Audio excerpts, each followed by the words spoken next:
Do you currently get like images from satellites as well?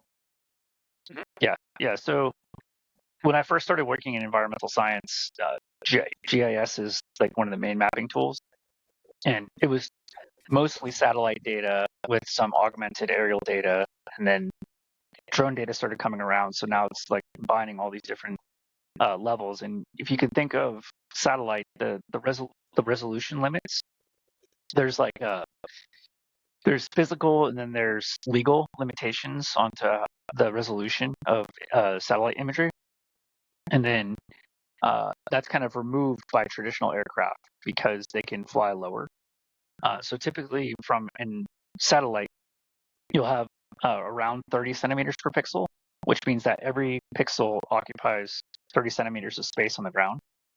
And then airplanes are usually, anywhere from about 30 to 3 or 4 centimeters per pixel. And then drones could be millimeters per pixel, depending upon what camera and how close they are.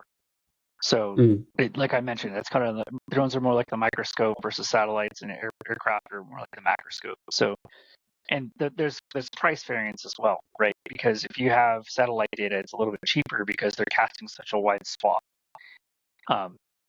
But if it's super high resolution satellite data, then it could be more expensive, and it depends if it's imagery or radar or thermal. There's different components to it. But yeah, satellite data is kind of what I would say is like the foundation of the Earth observation.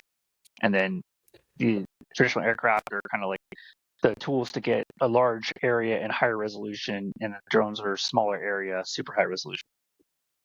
What's the price tag like we're talking about between like satellites, aircraft, drone? Like, can you share like some price difference?